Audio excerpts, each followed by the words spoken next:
The chandeliers of the plaza shimmered like frozen stars, their light scattering across crystal glasses and polished marble as Manhattan's elite gathered for the annual Remington Innovations dinner. Laughter floated in the air, sharp, artificial, money-scented.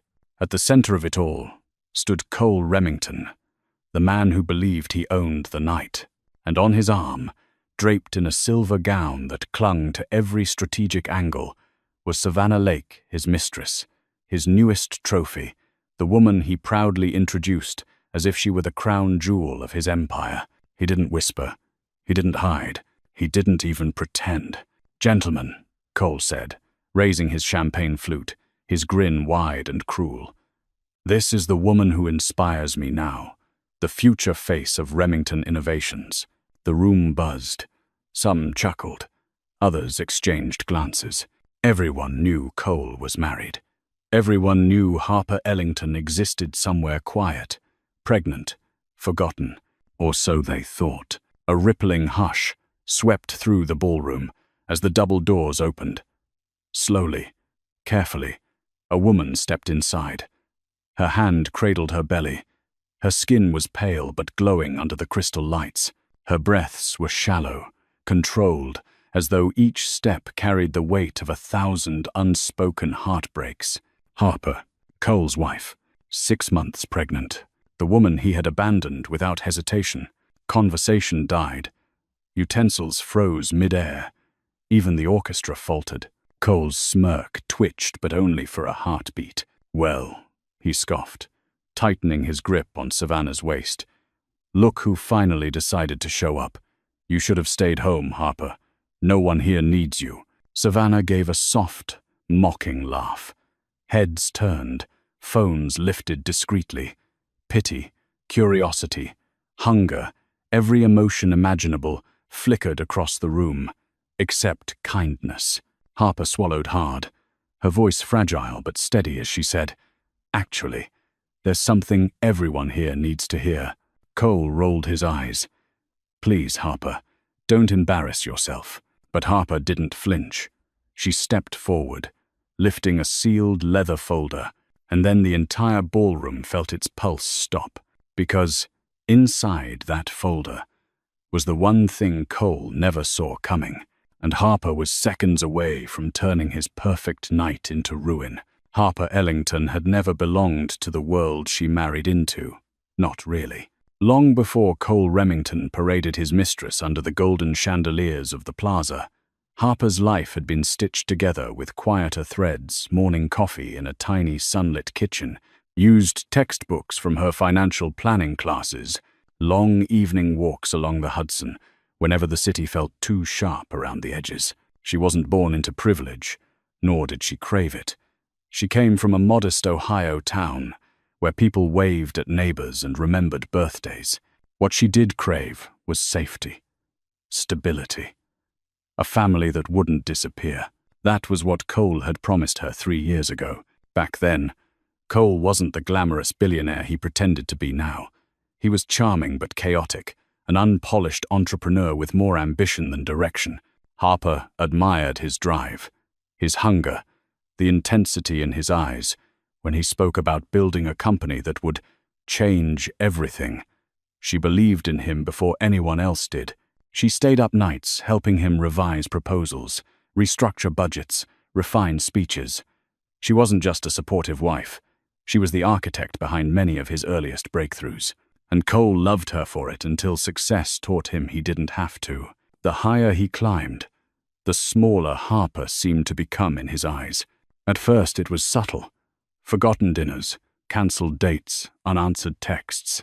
Then it soured into condescension comments about her simple background, snide remarks about her lack of vision, and finally, demands that she quit her job because a CEO's wife shouldn't work in a cubicle. When Harper became pregnant, she thought everything would change. It did, but not how she hoped. Her pregnancy was difficult, marked by fainting spells, migraines, and doctor-ordered rest. Instead of comforting her, Cole grew impatient. He accused her of being dramatic, of milking sympathy, of slowing him down. On her hardest days, He didn't show up. On her darkest days, he didn't call. Then came the worst blow. The day she discovered Savannah's lipstick-stained scarf in the back seat of Cole's Mercedes. Harper didn't confront him, not because she was weak, but because she was tired, exhausted from years of bending until she felt like air. She moved to the guest room. She stopped expecting apologies. She stopped asking questions. She stopped believing the man she loved still existed. But even in her heartbreak, Harper carried one thing he could never strip from her: resilience. She still attended prenatal appointments alone. She still read financial reports late into the night, comforting herself with the familiar logic of numbers. She still whispered promises to her unborn child, promises that their life would be different, gentler, safer. That fragile determination became her anchor. And yet, Harper had no idea that her mother, gone for nearly a decade, had left behind a secret powerful enough to reshape her entire future. A secret hidden in dusty safety deposit boxes and unsigned agreements. A secret that would pull Harper back into the world she thought had forgotten her. A secret that would make her the most dangerous woman in Cole Remington's empire. And on the night of the company dinner, with her heart pounding beneath her silk dress, Harper would finally open the first door to that legacy. What she found inside would not only change her life, it would destroy Cole's. Manhattan had a way of swallowing people whole, especially those who weren't born into its glittering maze of power and steel. For Harper Ellington, the city felt like a living creature, beautiful from afar, ruthless up close, and nowhere was that contrast sharper than inside the world built by her husband, Cole Remington. Remington Tower, Cole's corporate headquarters, pierced the midtown skyline like a silver blade. 38 floors of glass, chrome, and quiet intimidation. Every inch was designed to signal dominance, from the marble lobby imported from Italy to the private elevators that recognized Cole's fingerprint. Harper used to visit often during their early years, bringing him lunch, offering feedback on presentations, admiring the way he commanded a room. Back then, his office had felt warm to her, filled with scribbled ideas and chaotic energy. Now, it felt like a fortress she no longer belonged to. Cole had banned her from dropping by after Savannah began frequenting the building. "It confuses the staff," he claimed, "and I need my space to focus." The truth was much simpler. He didn't want the world to remember he had a wife. Outside of Remington Tower, the rest of Cole's kingdom sprawled across Manhattan: his Park Avenue penthouse, his black Mercedes S-Class, his corner table at the Plaza's Oak Room, his weekend villa in the Hamptons. Everywhere he went, Cole carried his success like armor. Everywhere Harper went, she carried silence. The city became her witness. Central Park benches heard her whispered fears. Her tiny prenatal clinic on Lexington witnessed her trembling hands. And the dim hallway of their penthouse apartment absorbed every argument Cole had shrugged away. Yet, despite her loneliness, Harper found pockets of beauty in Manhattan, moments that reminded her she wasn't completely invisible. The barista at the corner Starbucks who learned her complicated order, the elderly doorman who always asked about her baby, the soft glow of Fifth Avenue at dusk when the city lights blurred into gold and white. Those small comforts became her sanctuary. But the Plaza Hotel, that was a different world entirely. Its red-carpeted entrance, gilded ceilings, and towering floral arrangements were the kingdom of the elite, the place where power wasn't whispered, but displayed. Cole adored it. To him, the Plaza wasn't just a venue, it was a stage. A place where he could parade Savannah in sparkling gowns and pretend his life had never included a woman carrying his child. For Harper, walking into the Plaza felt like stepping onto another planet. The perfume, the laughter, the polished shoes on marble, it all spun around her like a cruel reminder of the life she had been pushed out of. Yet the company dinner wasn't just another event. It was the night every shareholder, investor, and board member gathered under one roof. The night Cole showcased his empire. The night rumors became headlines.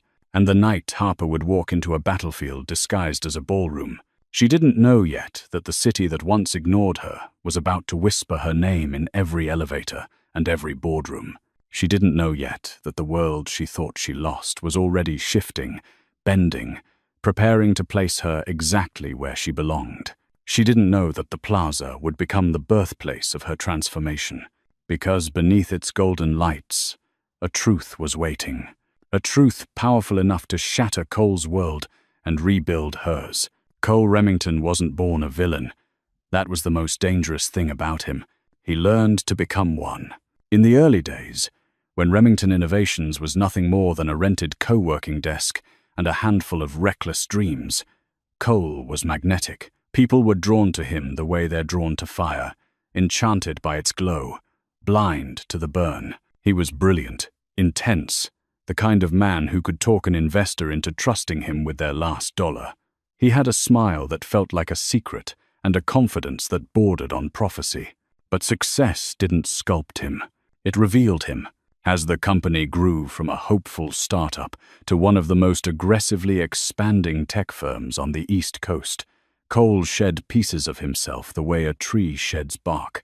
Kindness fell away first, then humility, then loyalty. By the time he hit his first major valuation milestone, the man Harper had married had already evaporated, replaced by someone sharper, colder, and addicted to the rush of power. He began to curate himself like a brand tailored Tom Ford suits, a Mercedes S-Class with custom leather interior, a penthouse that overlooked Park Avenue like a throne overlooking a kingdom. The more the world praised him, the less he saw Harper. Eventually, he stopped seeing her altogether. But if there was one thing Cole craved more than wealth, it was admiration, and Savannah Lake offered that in abundance. Savannah, with her influencer-perfect looks and camera-ready charm, fed every insecurity Cole tried to hide. She laughed at his jokes. She worshipped his success. She flattered him in ways Harper never would, never could, because Harper had known him before the spotlight. Savannah only knew the polished version, the myth he crafted. With Savannah, Cole felt untouchable. He brought her into meetings, introduced her as someone essential to the brand, gifted her jewelry, he claimed, was sponsored, and let her linger backstage at shareholder events. His staff learned not to question anything. His assistant learned not to look surprised. His legal team learned to discreetly adjust NDAs. Cole didn't just cheat, he flaunted. And yet, beneath the charm and arrogance lay something darker, a fear he'd never admit. The fear of losing everything he'd built. The fear of becoming ordinary again. The fear that the world loved the idea of Cole Remington more than the man himself. That fear made him cruel. It was fear that led him to cut Harper out of the company she once helped him brainstorm. Fear that made him mock her background. Fear that made him tell Savannah, "She'll be gone soon enough. Women like her don't survive in my world." But what Cole feared most was something he didn't know existed. Harper's inheritance, Harper's bloodline, Harper's power. And when a confidential report landed on his desk 1 week before the gala, an anonymous tip hinting at a mysterious acquisition of Remington shares, Cole laughed it off. The only person with motive was Harper, and in his mind, Harper barely had the strength to stand, let alone threaten his empire. He dismissed the warning. He dismissed the risk. He dismissed her. But the night of the gala, as Savannah clung to his arm and cameras flashed across the plaza, a shadow moved through the back of Cole's mind, an unease he couldn't explain. Something was coming, something he didn't see, something powerful enough to break him, and it had been carrying his last name. And when Cole finally realizes it, it will already be too late. The ballroom of the plaza pulsed with soft jazz, crystal clinks, and curated elegance, every detail designed to impress shareholders and charm Manhattan's elite. Spotlights glided across the floor like polished predators, illuminating gowns worth more than most people's homes. It was a night built for spectacle, and Cole Remington intended to deliver one. He stood at the center of the marble stage, Savannah Lake on his arm, shimmering like a polished trophy. Her gown, a liquid silver cascade, caught the chandeliers and scattered sharp fragments of light across the room. She leaned into him, whispering something that made him laugh loud, careless, the kind of laugh meant to draw attention. Cameras pivoted, conversations hushed. Everyone could feel something brewing. Cole raised a hand, soaking in the attention. "Ladies and gentlemen," he began, voice smooth as aged bourbon, "thank you for joining us tonight. This year marks a turning point for Remington Innovations." He paused for dramatic effect. Savannah's smile widened. Harper, from the edge of the room, steadied her breath. Cole continued, "You may have noticed someone new tonight." He pulled Savannah forward as though presenting a new model of luxury car. "Savannah Lake," he announced, "has not only inspired my vision but will soon take on a more substantial role at Remington Innovations." The crowd buzzed. Phones lifted. A few gasps cracked through the air. Harper felt the room tilt. She gripped the back of a nearby chair, willing her legs not to buckle. Cole wasn't finished. He stepped closer to the microphone, lowering his voice but ensuring every word carried. "As for my wife," he said, letting the word drip with disdain, "Harper has chosen to step back. Her priorities clearly lie elsewhere." His eyes flicked dismissively toward Harper's belly. "And frankly, that's fine. Not everyone is built for the spotlight." A ripple of shock surged through the ballroom. Savannah chimed in with a sugary, venomous laugh. "Some women just aren't cut out for this world." A few guests exchanged uncomfortable glances, but no one intervened. Not one person. Harper's throat tightened. Her heart pounded. The humiliation wasn't just public, it was orchestrated. Cole lifted his glass. "So, tonight, let's toast to new beginnings, to the woman who truly understands what this company needs." He slid his arm around Savannah's waist. "The future Mrs. Remington." The room erupted not in applause, but in stunned murmurs. Harper inhaled sharply. The chandelier lights above her blurred into a halo of white. Every cruel whisper scraped against her skin. "Did you know? While she's pregnant, he's not even hiding it." Someone brushed past her, bumping her shoulder. Her knees weakened. Then another voice cut through the noise. "Mrs. Ellington, are you okay?" It was a server, barely older than 20, eyes filled with more concern than anyone else in the room. Harper forced a nod, swallowing the pressure climbing up her chest. She took a step back, then another, her entire body trembling. Cole looked at her, lips curling. "Don't make a scene, Harper. You've done enough already." The cruelty in his tone sliced deeper than any public shame. And yet Harper didn't collapse. She straightened, because just then, through the open ballroom doors, a man stepped inside. Tall, controlled, eyes locked on her with purpose. Grayson Wolfe. His presence shifted the air itself, and in that instant, Harper realized the night wasn't going to end the way Cole expected. Harper didn't remember how she made it out of the ballroom. One moment she was drowning beneath the hum of whispered gossip and camera flashes, and the next she was stumbling into a dim hallway lined with portraits of presidents and philanthropists who seemed to stare down at her with cold, disapproving eyes. Her breath hitched, her vision blurred. The edges of her world curled inward like burning paper. She pressed a shaking hand to her belly. "It's okay. It's okay. Just breathe." But her voice cracked on the last word. Tears she had fought for months spilled down her cheeks in hot, humiliating streaks. Cole's words ricocheted through her skull. Not everyone is built for the spotlight. Her priorities lie elsewhere. The future Mrs. Remington. Every syllable ripped through her like a blade. Harper leaned against the wall, sliding down until she sat on the polished floor. The silk of her dress pooled around her like a wilted flower. For a moment, she let herself be small, let the weight of everything collapse onto her shoulders.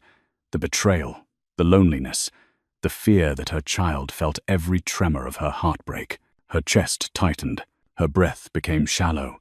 A familiar dizziness tugged at the edges of her consciousness. Not now, not here. She tried to stand, but her legs trembled violently. She reached for the railing along the wall and missed. Her body pitched forward, but before she could hit the floor, someone caught her. Harper. The voice was low, controlled, steadying. Grayson Wolfe knelt beside her, his hands firm yet gentle, as he helped her sit upright again. His charcoal suit contrasted sharply with the pale panic draining from her face. "You shouldn't be alone right now," he said softly. Harper shook her head, wiping her tears with the back of her hand. "I'm fine. I just need a minute." "You need more than a minute," Grayson replied. His tone wasn't unkind. It was factual. Grounding. He offered his hand. For the first time that night, Harper didn't hesitate. He guided her toward a private anteroom off the main hall, its lights dim and warm. She sat on a velvet settee, pressing a hand to her stomach as another wave of emotion surged. "I shouldn't have come," she whispered. "I thought maybe Cole wouldn't." Her voice cracked again. Grayson's expression tightened, a controlled storm behind his eyes. "Harper, he wanted to break you in front of them. That wasn't an accident." The truth of it hung between them, heavy and cruel. "I don't know how to do this alone," Harper admitted. "I don't know how to raise a child while fighting a man who doesn't even see me as human anymore."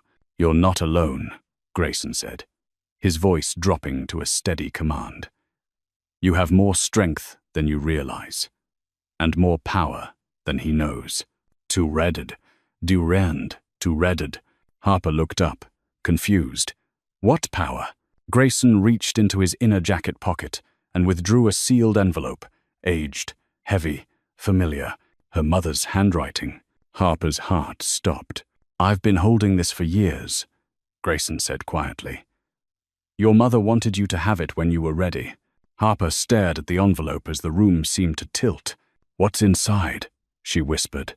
Grayson exhaled, slowly, and when he spoke, the air shifted, the future bending in a direction Harper never imagined. The truth that will change everything. Harper stared at the envelope as though it were a living thing, something fragile, powerful, and impossibly heavy. Her mother's handwriting looked exactly as she remembered. Elegant loops, steady strokes, a softness that once smelled like warm lavender and weekend pancakes. The sight alone cracked something open inside her. "I don't understand," Harper whispered. "Why would she leave something for me with you?" Grayson's expression softened not with pity, but with something deeper. Respect, memory, a promise. "Your mother trusted very few people," he said quietly. "But she trusted me with this. She said one day you'd need it more than anything else she could leave behind."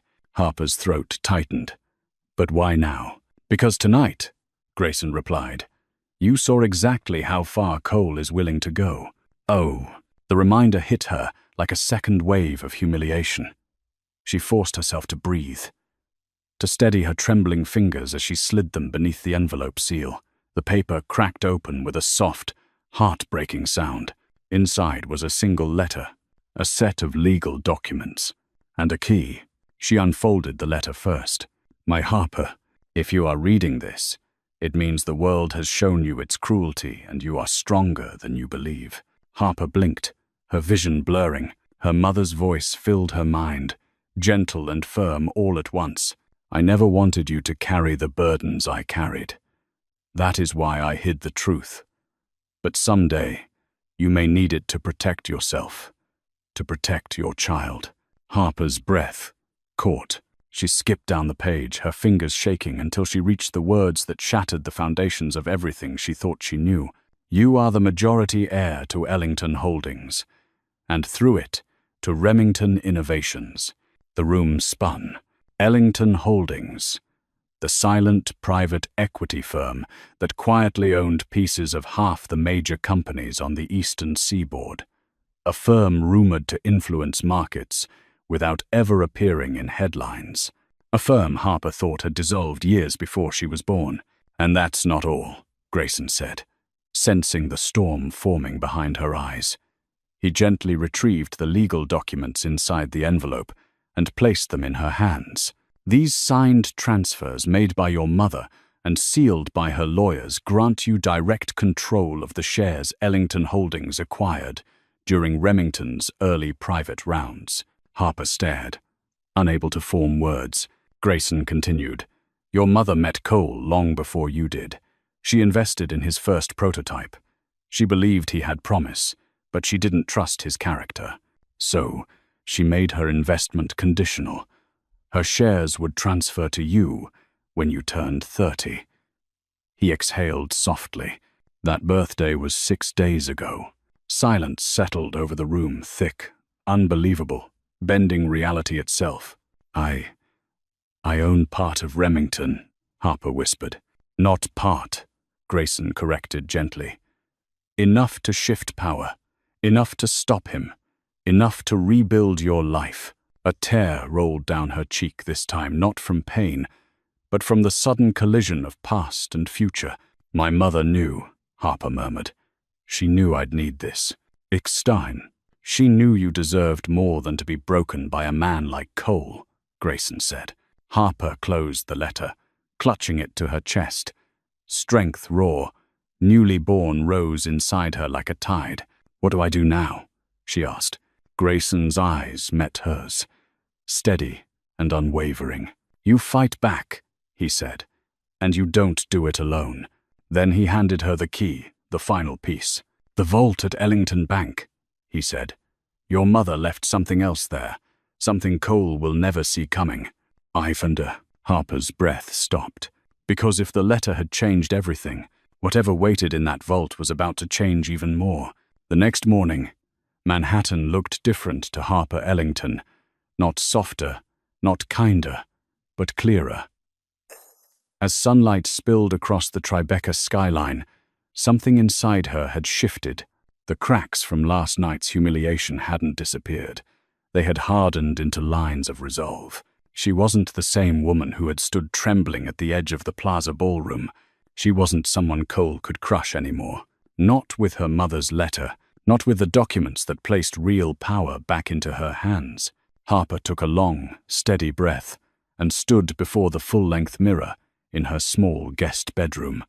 Her reflection stared back, eyes swollen, hair tangled, shoulders slumped. She barely recognized herself. "This isn't who you are," she whispered. For the first time in months, she called her old stylist someone she hadn't spoken to, since Cole insisted she spent too much on appearances. Within an hour, Isabella arrived with her kits, fabrics, swatches, and a warm hug Harper didn't expect. "My God, Harper. Look at you," Isabella murmured. "We're fixing this. All of it." And question. As Isabella worked, soft curls falling, subtle makeup highlighting Harper's strength rather than masking her pain, Harper opened the vault key again, running her fingers along its ridges. She didn't know what waited in that downtown bank vault, but she felt its weight like a promise. When Isabella was done, Harper barely recognized herself.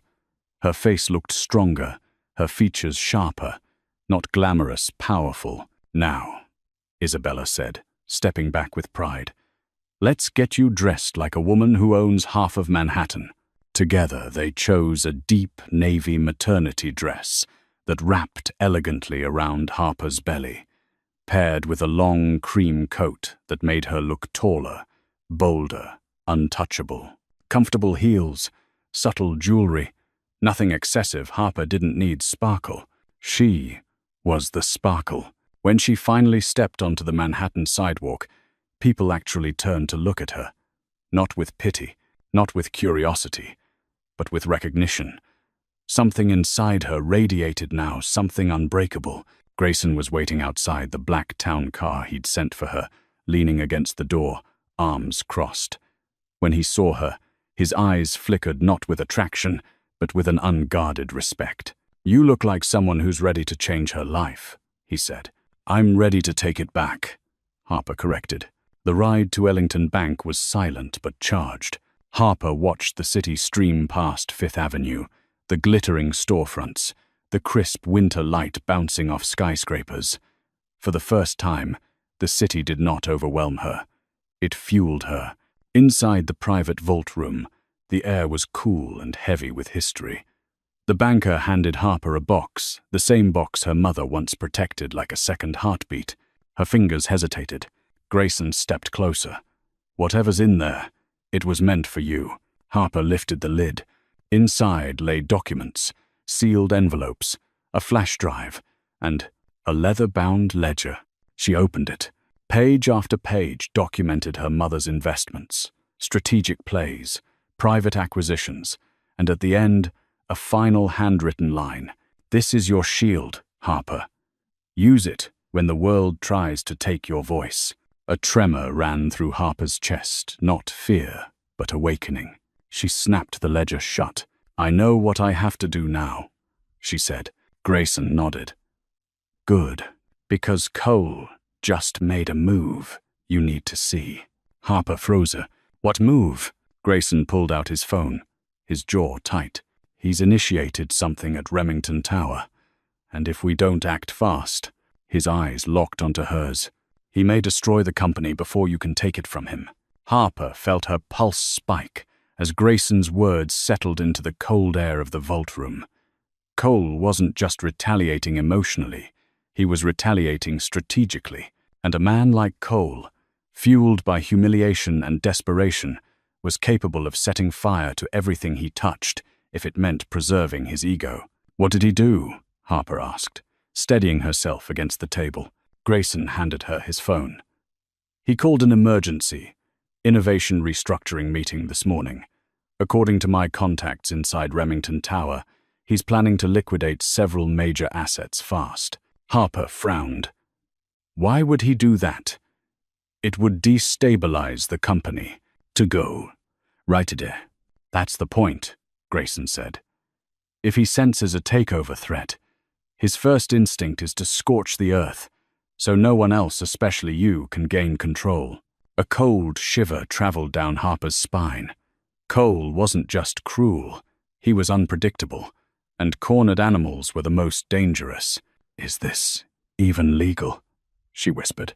"No," Grayson replied, "but he's trying to mask it as a strategic pivot, and if it goes through, stocks will plunge. Investors will panic. By the time we intervene, the damage might be irreversible." Harper's breath hitched. She thought of the employees she used to greet in the lobby, the engineers who worked weekends, the analysts who believed in Cole's vision long before the world cared. They didn't deserve to lose everything because her husband couldn't stand the idea of no longer being king. "Grayson, I can't let him ruin the company," she said, voice shaking. "Too many people depend on it." He nodded. "Which is why we need to stop him today." They headed to the car, waiting outside the bank. Manhattan felt sharper now, the skyscrapers towering like judges deciding her fate. Harper's hand instinctively rested on her belly as the car sliced through traffic toward Midtown. When they arrived at Remington Tower, the tension was palpable. Employees moved in hurried whispers. Assistants typed frantically. A group of executives paced near the elevators, their faces pale. Harper felt dozens of eyes lift toward her. Surprise, fear, hope.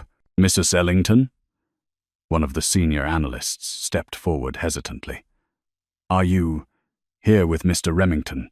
"No," Harper said, voice clear as glass. "I'm here because he's about to make a catastrophic decision." They exchanged looks, relieved looks. Grayson pressed the elevator button. "He's on the 38th floor, the boardroom." The elevator ride felt endless. Harper's heartbeat echoed in her ears. When the doors finally opened, they stepped into chaos.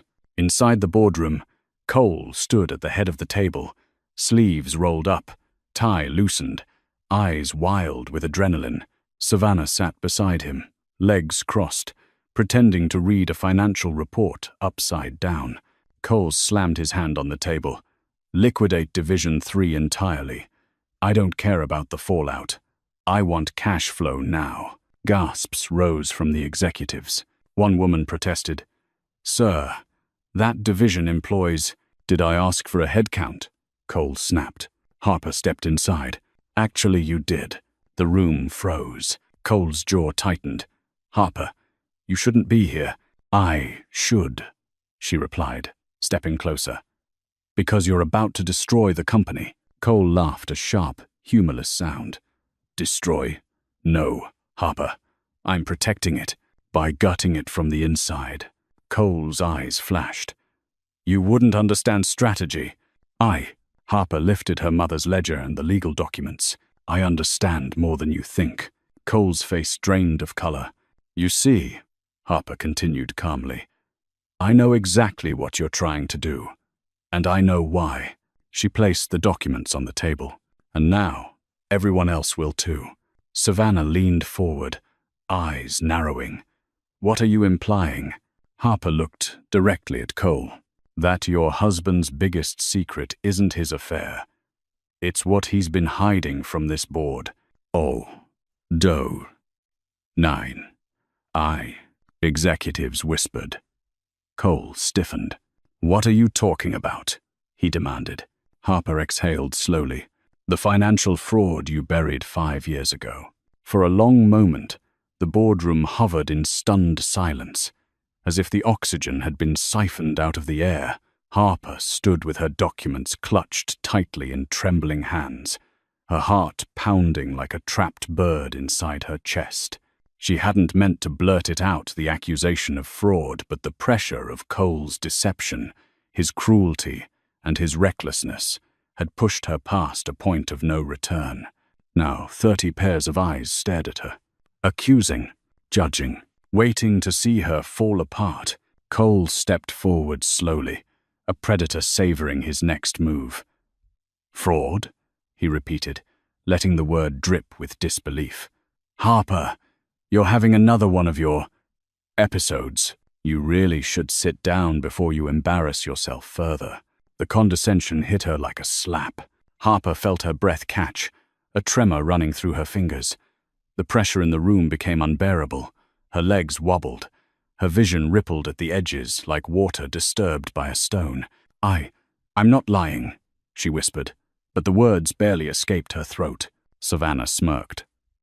Sweetheart, you're pregnant, stressed, and clearly overwhelmed. Maybe take a nap before making wild accusations. A few executives exchanged uncomfortable glances, not because they believed Cole, but because they weren't sure what to believe anymore.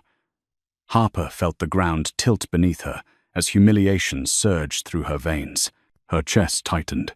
Her heartbeat quickened painfully. Her breathing became shallow, uneven. Not now, please. Not now.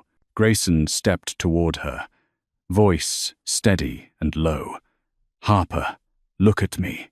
Breathe. Two coes. But the room was already collapsing around her. The fluorescent lights above buzzed too loudly. The floor seemed to sway. Whispered conversations floated toward her like distorted echoes.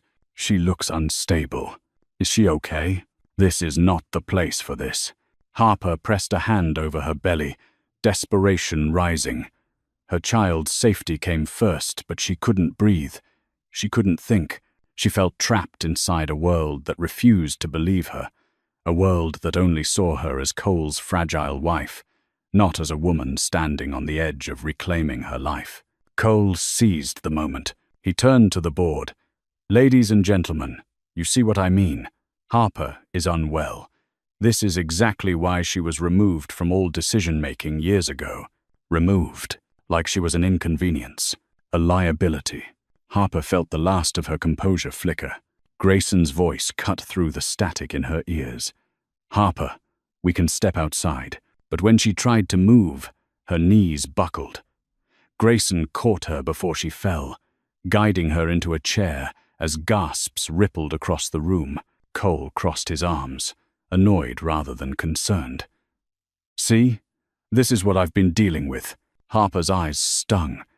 She could hear her own heartbeat in her ears, loud and frantic. Her breathing grew harsher, like she was pulling air through a straw. Grayson knelt in front of her. Harper, look at me. You're okay. You're safe. But she wasn't safe, not here. Not with Cole twisting reality to destroy her credibility. A tear slipped down her cheek. "I can't," she whispered. "I can't fight him like this." Grayson's jaw tightened. "You won't have to fight him alone." Then he turned slowly toward Cole, eyes cold as winter steel.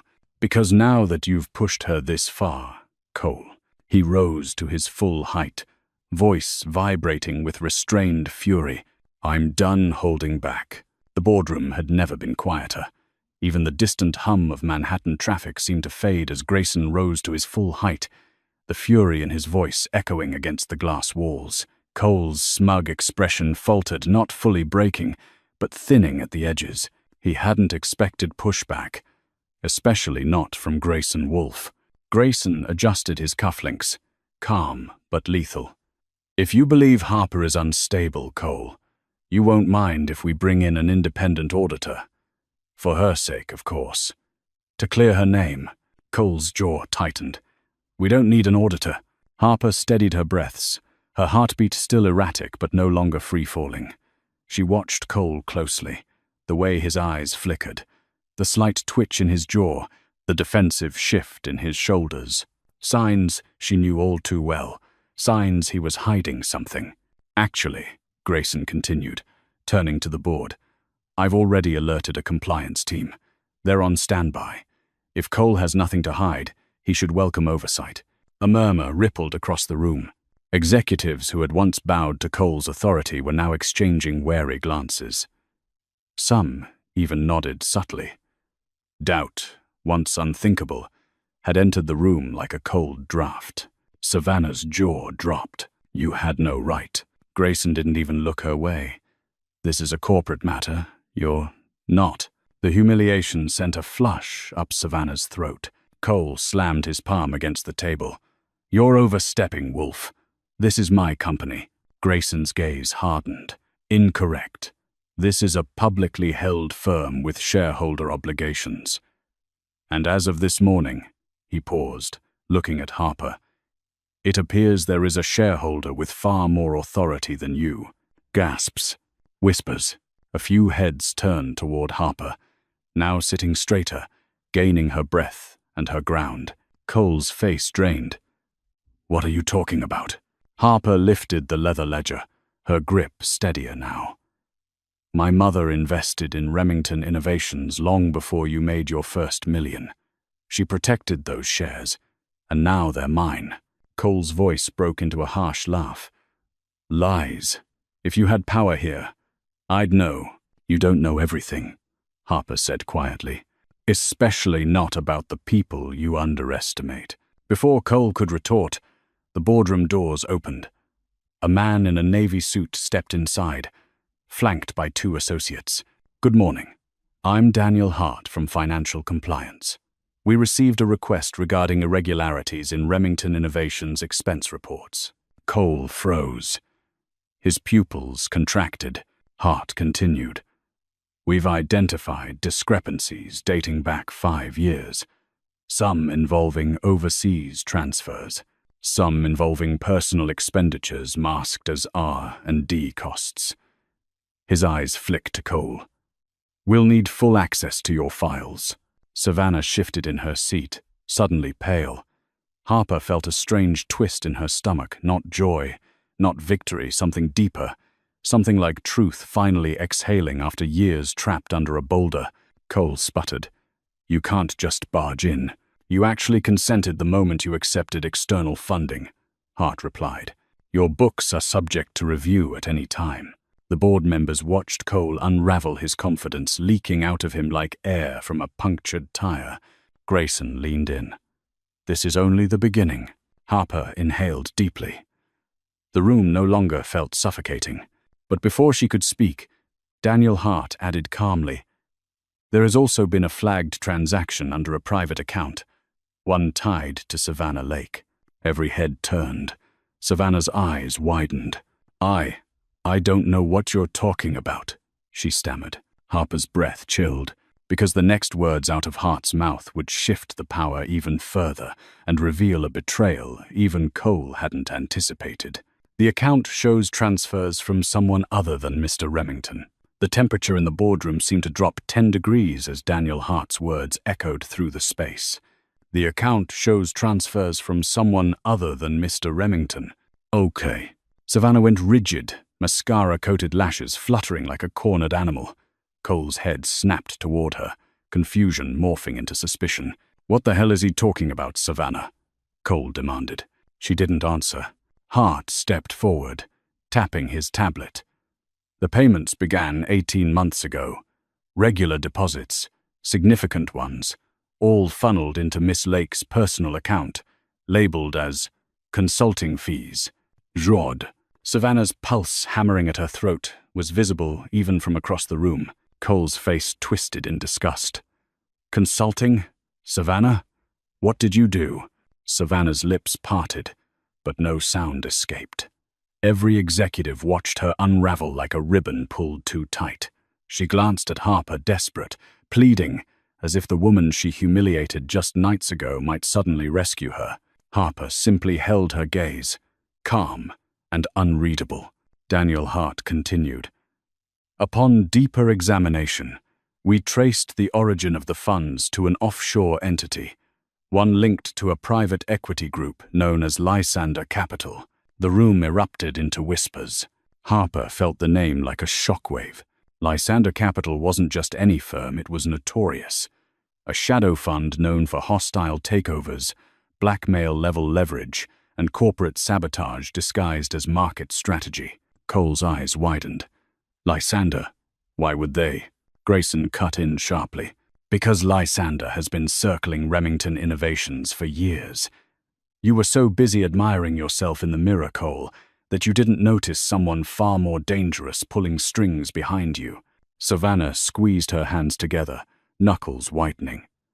I didn't have a choice. Cole barked a bitter laugh. You always have a choice. You chose them over me. Savannah snapped, voice cracking. I chose to survive. You think you're the only one who likes power. Lysander promised me a position security once they took over your company.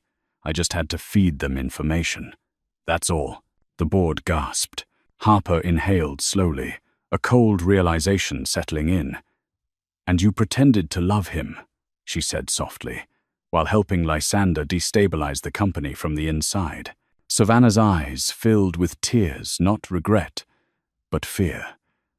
They told me Remington Innovations was already unstable. They said it was inevitable. I just accelerated things. Cole staggered back, fury warping his features. All this time, I thought you were loyal to me. Savannah turned away. I was loyal to the winning side. You just weren't it anymore. Silence slammed over the room. Daniel Hart closed his tablet. We'll require immediate access to Miss Lake's communications and devices. Savannah shook her head violently. No, you don't understand. You can't. Lysander watches everything. If they know I talked, they'll what? Grayson asked coldly. Cut off your funding? Replace you? Savannah, you aren't their partner. You're a pawn. Savannah flinched as if struck. Cole, now pale with humiliation and rage, spit out, You destroyed me. Savannah let out a trembling breath. No, Cole. You destroyed yourself. I just made sure I survived it. But Hart wasn't done. There is one more detail, he said, glancing briefly at Harper. The contact at Lysander Capital who approved every payment to Miss Lake is someone whose name you all know. Everyone stiffened, including Harper. Hart turned his tablet for the room to see. A familiar signature glowed on the screen. Grayson's expression sharpened, unreadable. Harper's heart stopped. Because the signature didn't belong to Cole or Savannah. It belonged to someone from Harper's past, someone who should have been dead. And that name changed everything. The boardroom felt suspended in time as every eye locked onto the glowing name on Daniel Hart's tablet. Eleanor Ellington. Harper's breath hitched. Her mother's name. A name she hadn't heard spoken aloud in years. A name tied to memories, soft as childhood, and secrets sharp enough to cut. That's impossible, Harper whispered, her voice cracking. My mother died 8 years ago. Daniel Hart adjusted his glasses.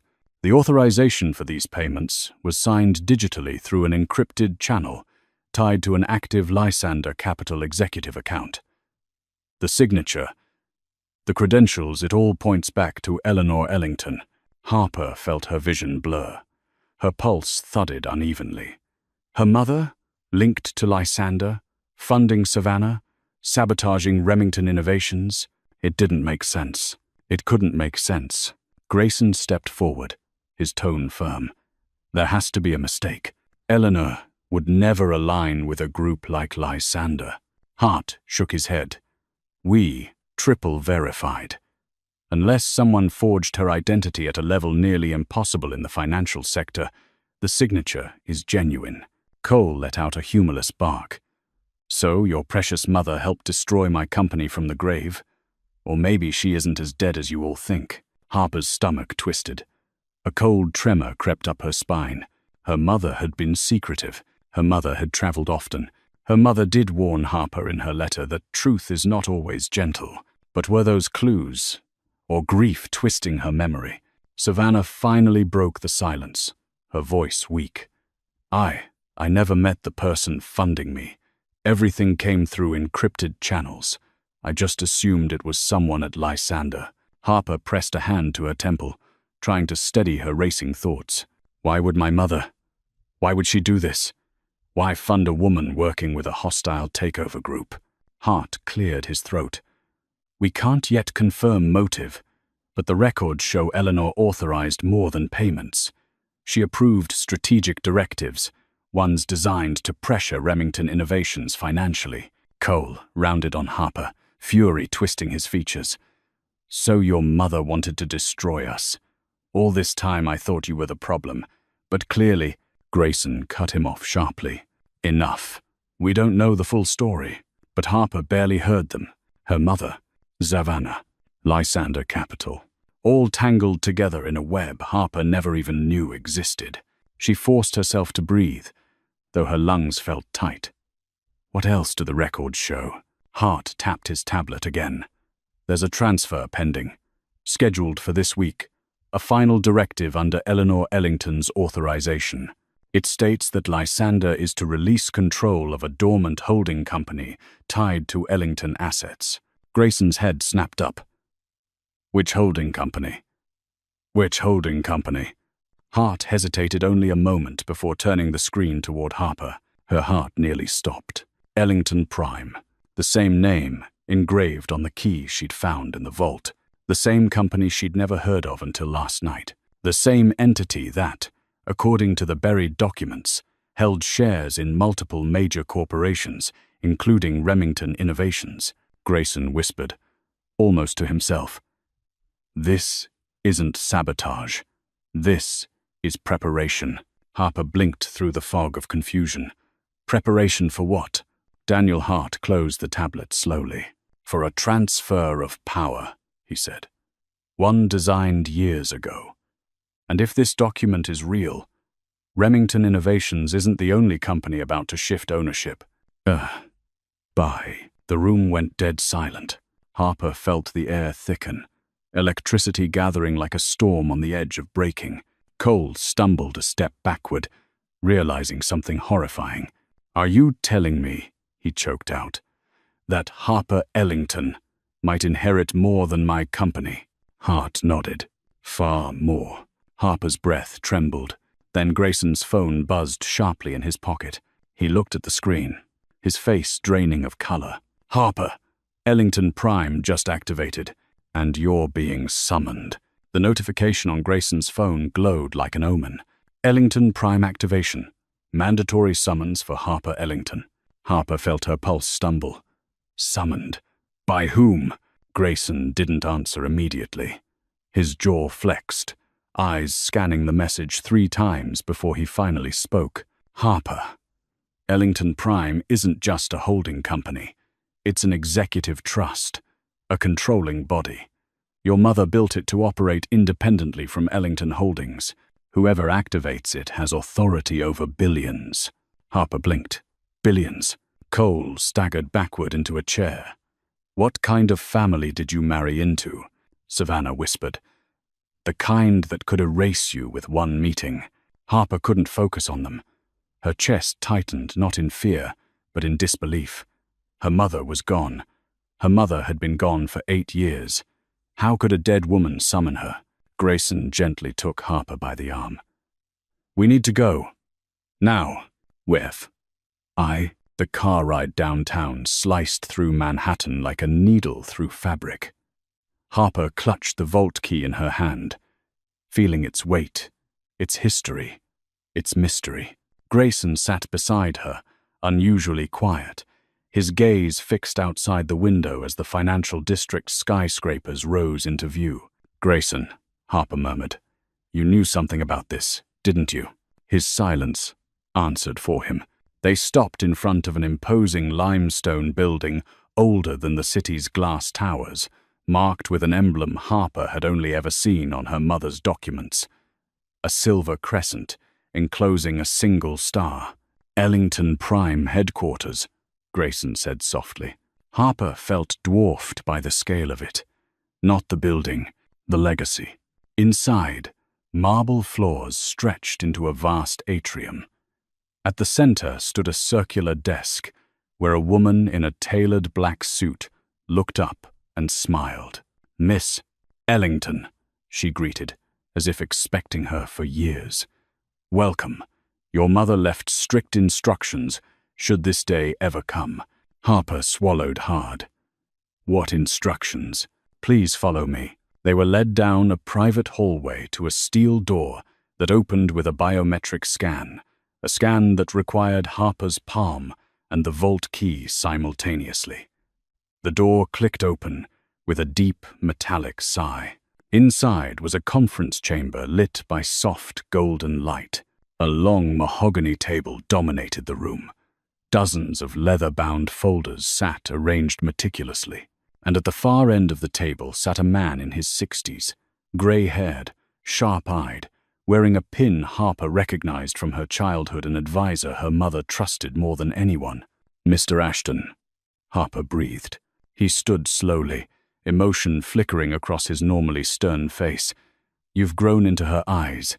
Sit, Harper. Everything your mother hid from you must now come to light. Redded, Harper lowered herself into the seat, hands trembling against the table. Mr. Ashton opened the first folder. Ellington Prime was designed to activate under 3 conditions. 1. Your 30th birthday. 2. A hostile threat against Remington Innovations. And 3. He paused, meeting her gaze. A betrayal severe enough that your mother feared you would lose everything. Harper's throat tightened. Your mother predicted this, she whispered. Ashton nodded. Eleanor anticipated that Cole Remington would eventually turn on you. She knew his ambition, she knew his arrogance, and she prepared the ultimate countermeasure. He pushed the folder toward her. Harper opened it. Inside were documents, contracts, voting rights, ownership transfers, and at the top, Ellington Prime appoints Harper Ellington as its controlling trustee, effective immediately. Her breath caught. She gave me control, Harper whispered. Of everything. Yes, Ashton said, including the power to dismantle Lysander Capital itself. Grayson stiffened beside her. Lysander? How? Mr. Ashton's lips curved faintly. Because Ellington Prime, he said, owns a silent majority stake in Lysander. Harper's world reeled. She wasn't just positioned to stop the takeover. She had the power to reverse it. But Ashton wasn't finished. He slid one final envelope her way sealed. Ivory, bearing her mother's wax crest. Eleanor left you one final message, he said. One that must be opened today.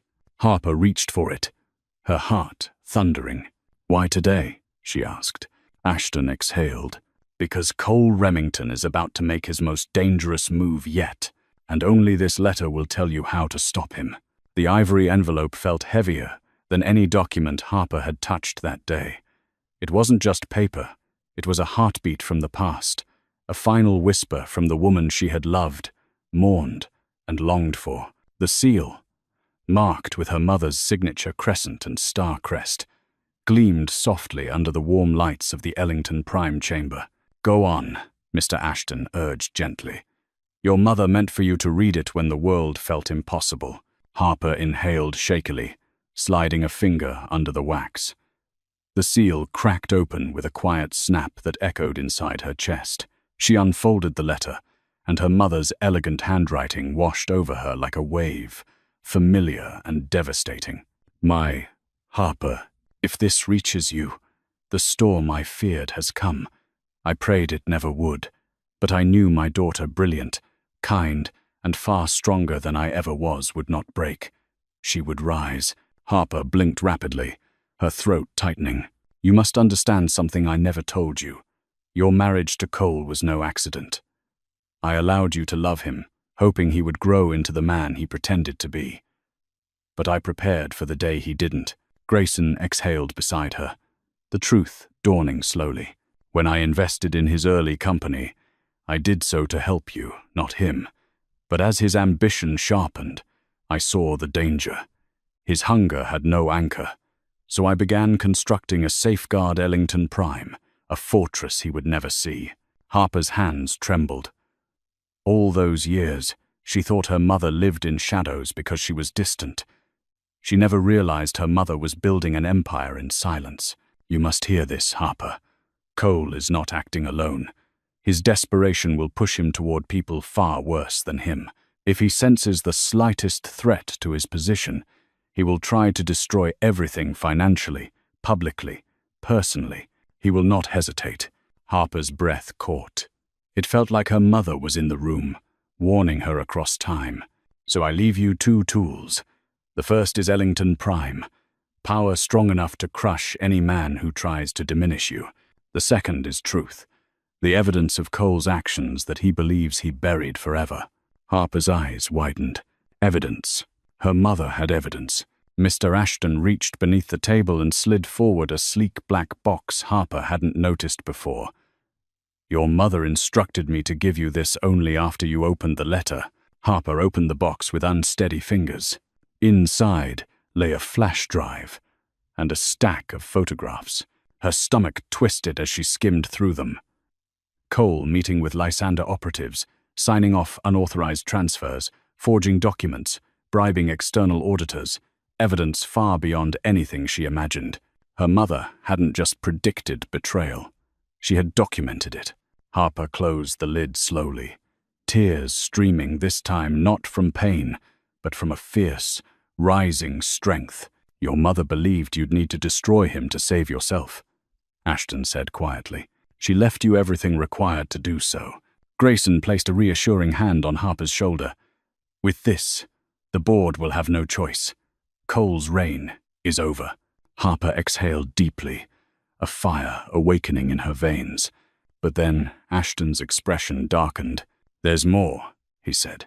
"Your mother warned of one final threat, a move Cole would make when pushed into a corner." Harper's heart hammered. "What move?" Ashton met her eyes, grim. "He is planning to transfer Remington Innovations offshore tonight. If he succeeds, your evidence, your shares, your power, none of it will matter." Harper went still. "And Harper," Ashton added, "he's already on his way to do it." Harper felt her pulse slam against her ribs the moment Ashton's words landed. Cole is already on his way. There was no time to process the betrayal, no time to absorb the magnitude of her mother's foresight. The clock had begun ticking the moment Ellington Prime activated, and Cole, reckless, vindictive Cole, was sprinting toward the nuclear option. "We need to move," Grayson said, his voice low but urgent. He was already at Harper's side, helping her stand. "If he transfers the company offshore before we intervene, everything your mother built, everything you inherited, will be powerless." Ashton nodded gravely. "Your mother predicted he would try something irreversible. She warned that Cole would rather burn his empire to ash than let anyone else hold it." Harper pressed a hand to her belly, breathing steadily. They hurried through the marble hallway, Ashton briefing them as they walked. Cole's heading to a private office at Holston & Co., International Banking. They specialize in rapid offshore conversions, illegal but well hidden. Grayson frowned. How do you know this? Because Eleanor anticipated this and placed monitoring triggers on all accounts tied to Cole Remington. The moment he stepped into Holston's system, we were alerted. Harper shook her head in disbelief. My mother planned for everything. Even this. Yes, Ashton said. But planning isn't enough. You must arrive before he signs the final transfer. Outside, the Ellington Prime car awaited a sleek armored sedan, reserved for the Trust's highest-level operations. Harper climbed in, Grayson sliding beside her, Ashton in the front seat. The car sped through Manhattan as lights streaked across the windows. Fulton Street, Wall Street, the stone facade of old financial institutions standing like watchful giants. Harper tightened her grip on the evidence box. What happens if Cole finishes the transfer? Grayson's jaw clenched. He'll move Remington Innovations to an offshore shell. The board loses authority. The auditors lose access. And you, he looked at her, softer now, lose the power your mother fought to give you. But why would he destroy his own company? Harper whispered. Because control matters more to him than survival, Grayson said. If he can't have it, no one can. Ashton turned slightly. Your mother feared he might do worse. She believed he'd choose annihilation over accountability. The car lurched to a stop in front of Holston & Co., a narrow granite building carved into the shadows between luxury retail and corporate towers. The windows were tinted black. No sign, no name. The kind of place where fortunes were erased in silence. Grayson stepped out first, surveying the entrance. Cole's still inside. His car is across the street. Harper's heart hammered. She felt the baby shift, as if sensing the tension. She steadied herself. Let's go. Inside, Holston & Co. was dim, lined with dark wood and two quiet hallways. A receptionist lifted her head, but froze when Ashton flashed the Ellington Prime insignia. We need access to Client Suite 7, Ashton said firmly. The woman swallowed hard and buzzed them through. Harper, Grayson, and Ashton moved swiftly down the carpeted corridor. With each step, Harper's determination hardened. She was no longer the trembling woman from the ballroom. She was Eleanor Ellington's daughter, armed with truth, legacy, and power. They reached Suite 7. Behind the door, they heard Cole's voice rapid, frantic. Finalize it now. I don't care about the penalties. Just transfer the entire holding structure to Cayman Trust 94. Do it. Harper's breath caught. Grayson looked at her. Are you ready? No, Harper whispered. But I'm going in anyway. She reached for the door handle, and the moment she pushed it open, Cole spun around, shock tearing across his face. Harper, he shouted, how did you even find me? Cole's face drained of color the moment Harper stepped into the suite. He looked like a man caught standing on the edge of a cliff, one wrong breath away from a fatal fall. His tie was loosened, his hair disheveled, his eyes wild with the desperation of someone who had already lost but refused to admit it. Harper, how did you even find me? He stammered. Harper didn't flinch. My mother taught me to finish what she started. 2S. Behind her, Grayson and Ashton entered, their presence turning the private banking suite into a courtroom Cole couldn't escape. The banker, a nervous man with trembling hands, rose from his chair. Mr. Remington, if this transaction is contested, it isn't contested, Cole snapped. She has no authority here. Harper stepped forward, placing the evidence box on the table with a soft, devastating finality. Actually, Cole, I have more authority than you ever imagined. How? Cole's gaze flicked to the box, fear widening his eyes. What is that?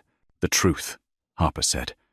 Everything you buried, everything you hoped would stay hidden.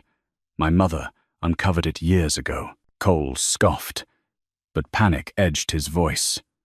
You don't know what you're talking about. You're emotional, unstable. You've been manipulated. That's enough, Grayson said sharply. Harper is neither unstable nor misinformed. She is the controlling trustee of Ellington Prime. Yes, the banker nearly choked. E. Ellington Prime. Cole spun toward him. Don't listen to them. Complete the transfer. But Harper lifted a hand, calm but commanding. If you finalize that transaction, you'll be assisting in fraudulent asset relocation under federal investigation. The banker froze. Under investigation, Grayson nodded. Financial compliance is already reviewing his accounts. Any participation in an offshore transfer will implicate your firm directly. And 5. Make stores 5S. Cole lunged toward the banker. Don't listen to him. I'm your client. Harper stepped between them. Not anymore. For the first time, Cole truly looked at her not with annoyance or superiority, but with disbelief, as if he were seeing her for the first time in years. You're ruining everything, he growled. No, Harper replied. You did that on your own. Cole's mask cracked. Fury twisted his features. You think you're superior now, because you got lucky with some inheritance. You're still nothing without me. Harper felt the old wounds flare, the years of belittling, dismissal, control. But she no longer shook beneath his words. I built you, Cole snarled. You were nobody when I met you. Harper's voice was steady. I was kind. I was loyal. And that terrified you. Her words struck something deep. Cole stumbled back, grasping at the table for support. Harper, think about our child. Wait, she inhaled sharply, her protective instinct sparking. My child, she corrected, deserves a parent who isn't willing to destroy their future out of spite. Cole's composure shattered. You can't do this to me. You can't take my company.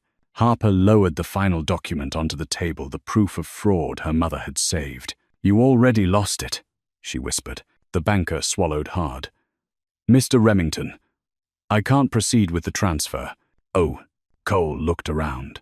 Frantic, cornered, suffocating under the truth closing in on him. Then, slowly, dangerously, he turned his glare toward Harper. You think this ends here? He hissed. Grayson stepped in front of Harper. Yes, it does. Cole's fists curled, and then he reached into his jacket. Harper's breath caught. Grayson moved. Ashton gasped. The banker stumbled backward, because Cole wasn't pulling out a document. He was pulling out a keycard to Remington Tower's restricted server room, and with that keycard, he could wipe every trace of evidence before dawn. For one suspended moment, no one spoke. The thin, black keycard gleamed between Cole's fingers like a detonator. The restricted server rooms at Remington Tower were infamous, armored, shielded, legally inaccessible to anyone except a handful of top executives. If Cole reached them, he could erase every trace of fraud, every forged signature, every illegal transfer, every crime Harper's mother had documented. Harper felt her stomach twist. Cole, don't do this. He gave a bitter smile. Do what? Protect myself from you? From your dead mother's claws reaching out from the grave? His voice grew louder, edged with something feral. You think you can waltz in with your makeup and your inheritance and take everything from me? Grayson stepped forward, voice low and lethal. Drop the keycard. Cole sneered. Or what? You'll cry to the board. He pushed past the banker, storming toward the door. I built this company. Those servers respond to me. Not her, not you. Me. Harper followed, her breaths short and sharp. Cole, stop. If you destroy evidence, you'll ruin thousands of employees, people who trusted you. They'll survive, he spat. I won't. He shoved through the exit, sprinting down the hallway. Grayson grabbed Harper's arm to steady her. Stay close. We can't let him reach the elevator. They raced after him, Harper struggling to keep pace, Grayson guiding her with a protective hand at her back. Ashton called security ahead, his voice tight with urgency. The hallway lights blurred past as Cole slammed his fist on the elevator button. "Come on, open." Harper stepped forward despite her shaking knees. "Cole, please think about our child." For a flicker of a second, Cole hesitated. His jaw trembled. Something human flashed in his gaze, but power swallowed it whole. "That child ruined everything," he snapped. Harper froze. Air punched from her lungs. Grayson lunged, but Cole dove into the elevator just as the doors slid open. He flashed the keycard like a badge, overriding the restricted access. The elevator shot upward toward the 39th floor, the server vault. Grayson cursed under his breath. "We need the stairwell." "Now," Harper nodded, determination rising from the ashes of every wound Cole had inflicted. "Then let's outrun him." They burst into the stairwell. The climb was brutal, Harper gripping the rail, pushing past the pain, refusing to be sidelined while Cole torched the truth. Grayson stayed beside her, wordlessly matching her pace. "You don't have to prove anything," he said breathlessly. "Yes," Harper said through clenched teeth, forcing another step. "I do." They reached the 39th floor landing just as the elevator dinged. Cole stumbled out, wild-eyed, sprinting toward the steel monolith security door of the server vault. Harper shouted, "Cole, if you open that vault, you become a criminal. There's no undoing it." He swiped the card. A red light blinked, then green. The vault lock began to unseal. Grayson lunged, tackling Cole to the ground.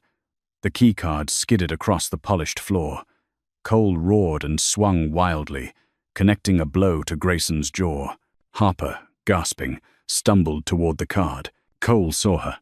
"No!" he bellowed, breaking free, but Harper reached the card first. She held it tightly. "It's over, Cole." He froze, breathing hard, shirt torn, sweat dripping, eyes filled with a venomous mix of rage and fear. "You think you've won," he spat. "This company, this power, it was never yours." Harper stepped backward, gripping the card as the vault's massive door finished unlocking behind Cole. "That's where you're wrong," she whispered. Then, a thunderous alarm erupted, red lights flashing across the hallway. Grayson's eyes widened. "Harper, someone else just accessed the system remotely." "Who?" Harper demanded. Ashton appeared at the stairwell doorway, breathless, pale. "Not someone," he said. "A corporation. Relife." Harper's heart slammed. Ashton swallowed hard. Lysander Capital just triggered a full takeover attempt. The alarm blared through the 39th floor corridor, deep, metallic, urgent. Red light strobed across the walls, throwing harsh shadows over Cole's face as he stared at Ashton in disbelief. "Lysander," he spat. "They wouldn't dare take my company." Ashton shook his head. "They're not taking your company. They're taking what they believe is an asset weakened by internal collapse. You handed them the perfect opening." Harper's pulse thudded. "What does this takeover attempt mean?" "It means," Grayson said grimly, wiping blood from his jaw, "that the final blow doesn't come from Cole, but from the people he trusted least." Cole lunged toward the server vault. "I can still stop them." "No," Harper said, stepping in front of him. "You can't." He glared at her with a rage that bordered on hysteria. "You don't know anything about this world. You never did. You think a few documents make you powerful? You think a dead woman's trust fund makes you untouchable?" Harper didn't raise her voice. She didn't need to. "My mother didn't give me power," she said. "She gave me the truth, and the truth destroys everything you built on lies." Cole's breath hitched. His mask, years in the making, began to crumble. "I made you," he whispered, like a man begging the ocean not to swallow him. "You were nothing before me." Today, Harper felt a strange calm wash over her. "No, Cole, I was nothing to you. That's very different." Grayson stepped beside her. "The auditors are already inside the system. Lysander's attempt will trigger a full forensic review. Every illegal move Cole made will be exposed." Cole spun, frenzied. "I can still fix this. I can—" "You can't," Ashton said. Your board has been alerted. Remington Innovations has been frozen pending investigation. Oh, Cole stumbled backward, gripping his hair with both hands. No, no, this is my company. You can't take it from me. Harper looked at him with a softness that surprised even her. Not pity, closure. You took everything from yourself, she said. And then the elevator dinged. 2 federal compliance officers stepped out, badges raised. Cole Remington, the lead officer called. Cole Frozer, you're under federal investigation. You are required to come with us. Reckon to. Cole backed away, shaking his head. No, no, no. You don't understand. She did this. He pointed at Harper like a man drowning, grabbing at anything. She sabotaged me. She's unstable. Enough, the officer said firmly. We've seen the reports. Cole's mouth snapped shut. Savannah appeared around the corner, mascara streaked, eyes wild. Cole? Cole, what's happening? He looked at her, betrayal twisting through his features. You brought Lysander in. You destroyed everything. Savannah shook her head frantically. No, they turned on me too. I didn't know they'd. Cole lunged toward her, but officers blocked him. Harper watched not with satisfaction, but with finality. The man who once controlled every room now looked small, cornered, undone. As Cole was handcuffed, he looked back at Harper, with hatred burning through the cracks of his ruin. You think you've won, he growled. Harper lifted her chin. No, I survived. To a date. Doze.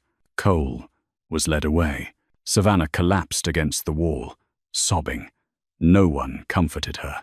Grayson turned to Harper. It's over. But Ashton shook his head slowly. Not yet. Harper stiffened. What do you mean? Ashton inhaled deeply. Lysander's takeover attempt wasn't a strike at Cole.